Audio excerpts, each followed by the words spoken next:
Hello，我是静香，我又来啦。加拿大在很多人心中是个高福利、高税收、环境好、食品安全的国度。那么加拿大究竟有哪些福利吸引着每年近万人从世界各地移民到加拿大呢？新移民和老移民比起来，又有哪些不能错过的额外福利呢？快搬好小马扎儿，好好坐下来看静香的这期视频吧。视频的片尾有彩蛋哦。如果你是第一次来到我的频道，我的频道是发掘北美职业发展和教育信息，分享最新北美生活资讯，帮你少走弯路的频道。现在直接进入主题。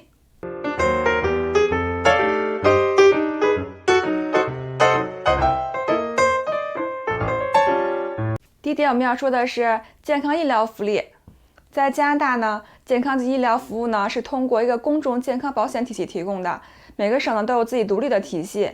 加拿大政府每年约拨款48亿加币用于医疗保险福利上，除了牙科和眼科外，病人看医生不需支付就诊费、化验费、住院费和手术费等费用，只需支付处方类药费。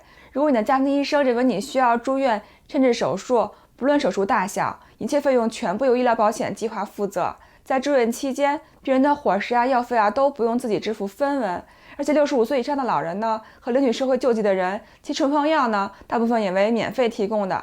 重点来了，申请医疗保险服务呢，其实也是有条件的。拿 BC 省举例，符合申请条件呢，必须是 BC 省居民，一个自然年在 BC 省居住超过183天，临时离开 BC。如果一年中离开 BC 省超过6个月，需要通知医疗保险局以确认期间的保险覆盖等事宜。如果是永久离开 BC 省，前往其他省，保险覆盖当月及之后的2个月。如果是离开加拿大，保险覆盖至离开当月。第二项，辅助保健计划。基本医疗福利呢，绝大多数人都是有所了解的，但是辅助保健计划可能连老移民都不了解，这也跟他的申请资格有关了。他的申请资格呢是 BC 省居民，申请前以加拿大公民或永久居民身份至少在 BC 省居住1年以上，是低收入家庭，领取社会福利金的人士，或者是公约难民，通过居家计划参加医疗保险的人，领取收入保障金且住在长期护理机构的人士，参加医疗保险计划的原住民。具体福利呢为每年10次以下服务，医疗保险局每次支付23加币，包括针灸、脊柱治疗、按摩、自然疗法、物理治疗、非手术足部治疗等，但是不涵盖省外的辅助保健费用。第三点， BC 省公平药物计划。2020年1月起呢， BC 省居民的医疗保险基本费用变为免费了，但是如果只是有基本的 MSP 保险，我们在购买处方药时候还是需要自费的。根据家庭收入不同呢，这项计划呢可以帮助一部分人减免费用。申请资格呢是已参加及使用 BC 省的医疗保险计划，必须是加拿大公民或永久居民，只需要申请一次，之后每年医疗局都会自动和税局确认下年的计划额度。具体补助金额呢是根据家庭净收入会计算出自付金额，在达到自付金额前，你要100%付款，达到自付金额之后，你付30%，药物辅助计划呢付70%。达到家庭自付最高额度后，药物辅助计划付100%。你的自付金额怎么算呢？可以去这个网站输入你的个人信息，查询预估额度，网址我也放在描述栏里啦。那么去哪里可以申请这个计划呢？当当，就是这个网站啦。当然，我也放在描述栏里啦。第四点，教育。加拿大政府呢是免费提供成人的英语班 LINC， 资格呢是永久居民或受到移民部批准含移民的加拿大人士，要年满17岁。BC 省呢还提供免费的成人高中课程。成人教育计划呢为16岁以上的成年学生提供从英文识字水平到中学毕业的课程。RESP 注册教育储蓄计划，这是帮助子女接受大专以上教育的储蓄户口。这个账户呢，供款虽然不能像 RSP 一样用来减少您的应税收入，但存入注册户口内的款项增长呢，可以延税，各个金融机构都可以帮你申请。此外呢，政府推出的加拿大教育储蓄津贴 Canada Education Saving Grant 会对 RESP 账户每年首笔2500的供款提供20%的补助，每年补助为500加币，终生补助额不超过7200加币，也就是供款人在15年里可以获得政府补助的7200加币。如果家庭收入低于最低标准，政府还会对 RESP 供款的首笔500加币再额外补助10%到20%。针对这个计划呢， BC 省还有一个补助为 British Columbia Training and Education Saving Grant， 符合资格的受益人呢会获得一次性教育补助金为1200加币，6到9岁的子女可以申请。像加拿大呢还提供用于大专以上的学生贷款申请条件呢是申请人必须是加拿大公民或者永久居民，有工卡号，是当地居民，是全日制学生，申请的学校及课程在被认可名录内，确有财务需求，学习成绩达标。受教育所需费用为学杂费、教材费、生活费，包括住房、食物、交通、子女生活费、托儿费。有子女的申请人呢，每周最高可申请650加币，没有子女的最高每周可申请460加币。还有助学金、奖学金和其他财务支持，可以去这个网址看一下。加拿大还提供12年的免费义务教育，除了幼儿园之外呢，小学到高中的公立教育都是免费的，私校另谈。高等教育的学费呢也是比留学生便宜了近3/4。第5项，重点说一下新移民独享的银行开户优惠和购房贷款政策。在加拿大，大多数情况下，5年以内的移民被定义为新移民。作为新移民，政府和各机构为了让他们能尽快适应及融入到加拿大这个国家，会提供一些额外的新移民独享的优惠和福利。首先说一下银行开户政策，以加拿大历史最悠久的、拥有200多年历史的蒙特利尔银行为例， Bank of Montreal 在今年的10月1日到明年的1月4日为新移民提供了专有的 BMO New Start 计划。通过这个计划呢，新移民可以得到近600加币的优惠。第一项，如果介绍家人开户，通过 BMO 的 Family Bundle 可获高达350加币的奖励。刚来加拿大，需要花钱的地方很多，能省就省点，能多挣点就多挣点吧，反正是都需要开户的，与家人共享开户优惠，何乐而不为呢？第二点，这项计划可以免掉为期1年价值55加币的小型保险箱费用。大多数新移民来到加拿大开始都是租房的，那么贵重物品放在房间里许就不那么安全了，尤其是和室友一起住的人，像是珠宝啊、手表啊、学校证件等，所以保险箱对于新移民来说还是挺实用的。第3点，通过 BMO New Start 计划，首年可以免月费。现在假设每月的月费是15.95加币，一年12月就可以省下191.4加币。第4点呢，通过 BMO Family Bundle 还可以让家人免付日常理财费用。总结一下，开设 BMO 的这个 Performance Plan 支票账户，一年竟然可以省下596.4加币。省下这么多钱，放在加拿大能买点什么呢？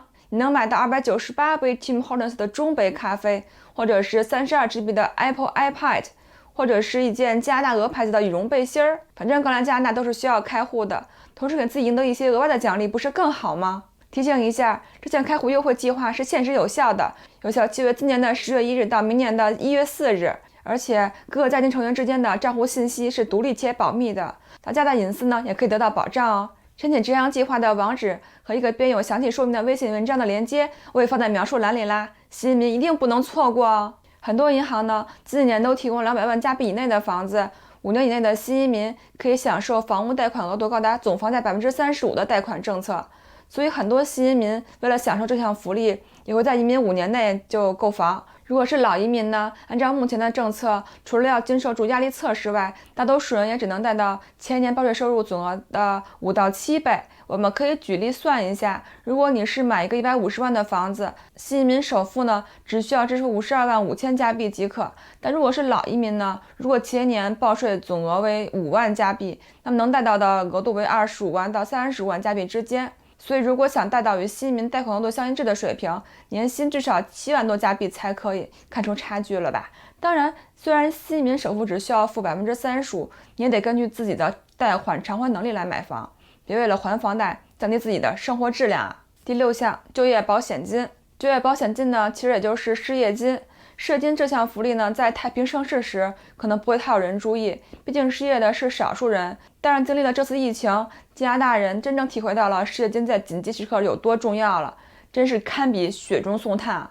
这里又不得不提一句，加拿大总理特鲁多给了这个国家的每一个失业的人民经济上足够的安全感。在疫情期间，不仅仅照常实施意外福利，而且额外增加了紧急失业金福利，也就是 CERB 跟 CRB。CERB 呢是每个符合条件的失业的加拿大人每个月可以领2000加币，可以连续领7个月，总计14000加币。此外呢，10月初还可以申请 CRB， 每周可以领500加币，总共可以领26周。还有额外的儿童牛奶金补贴、GST 销售补贴、水费补贴以及房东补贴等。比赛上还有一个额外的紧急补贴1000加币。对于之前在大麻难民话题上产生争议的我土豆，这次总算是补习及格了。紧急失业金福利结束后，如果符合条件，可以继续领失业金一案。但是呢，有2种情况呢，你将拿不到失业金：一是由于你犯严重错误而被老板开除；二由于你自己主动辞职。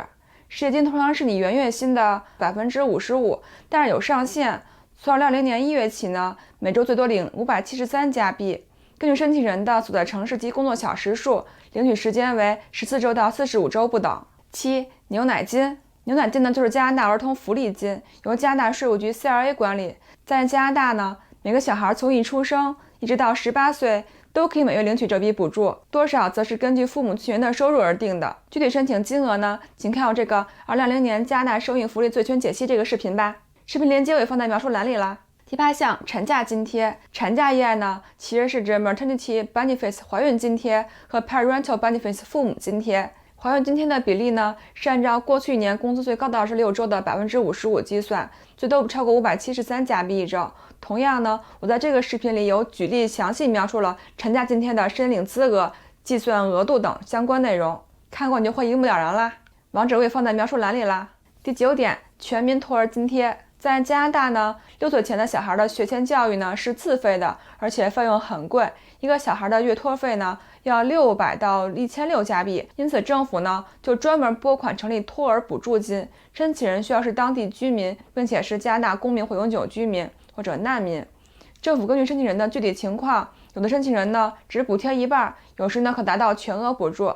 需要注意的是，这笔钱政府呢会直接支付给孩子所就读的托儿机构，而不是打到家长的账户里。这也是确保家长将这笔补助金确实是用在了孩子的教育上。而且你要确认托儿机构是否加入了 CCFRI， 加入计划后呢，托儿机构才能获得补贴，父母则呢获得托儿减免。有人说呢，我们俩都没有工作，应该优先。错了，其实正相反，政府呢认为你们既然待在家里，那就能自己教育孩子，有大把时间。他们优先考虑的是那些夫妻都在工作或者学习且收入很少的家庭，他们才不得不送孩子去 daycare。第10项 BC 省儿童保健计划。这项计划呢是帮助低收入家庭承担子女的基本牙科护理、助听设备和处方眼镜的费用。19岁以下的受抚养子女均有资格申领，包括牙科每2年2000加币以内的基本服务，眼科每12个月配一次处方眼镜、助听设备，不包括正畸治疗或者隐形眼镜的费用。第11项老年收入保障计划。加拿大为老年人提供了数种收入保障计划，最常用的3种呢是加拿大退休计划 CPP、养老金 OAS 以及保证收入补助金 GIS。 此外呢，还有老年人专项的优惠巴士年票以及住房补贴等。我在其中一期的这个视频里已经详细讲述了加拿大老年的福利计划了，所以对这个话题感兴趣的就去看看吧。视频网址呢我也放在描述栏里啦。第12项假期。加拿大政府规定呢，全职雇员在工作1年后呢，可获得每年2周的有薪假期；在为同一雇主连续工作5年后呢，可获得每年3周的有薪假期。其他福利，加拿大各省呢都会提供免费的图书馆资源，图书馆藏书多，索引好，还有个人音乐啊、CD 啊、影片啊、DVD， 只要有一张当地的 ID 注册信息，这些资源常年免费使用。图书馆呢，每周还会举办不同的活动，增进社区居民间的交流。比如家里有孩子的，可以参加每周末的儿童免费的互动课程。优美的居住环境、良好的空气、没有瘦肉精的猪肉、不打抗生素和激素的奶牛，制作出来的不会有害成分的奶粉，也都算日常生活中可以感受到的福利了吧。第4项 Benefits Finder。政府的每年福利都在变，你怎么知道你适合申请哪一项福利呢？会不会漏掉哪一项啊？今天的彩蛋呢，就是这个网站啦。输入你的资料，可以展示出你所适合申请的福利，这样你就不会错过任何一项属于你的福利啦。网址我也放在描述栏里啦。如果你并不是特别了解加拿大的福利，看了这期视频，会不会对加拿大更有好感、更有信心了呢？当然，就像一个人一样，一个国家不会是十全十美的，你也可以多看看我的频道的其他视频，这样可以对加拿大各个政策和生活有个全方面的了解。喜欢我的视频呢，就请给我点个赞，订阅我并开启通知小铃铛吧。我是静香，愿与你探讨北美华人生活和文化，欢迎留言讨论，我们下周6见啦！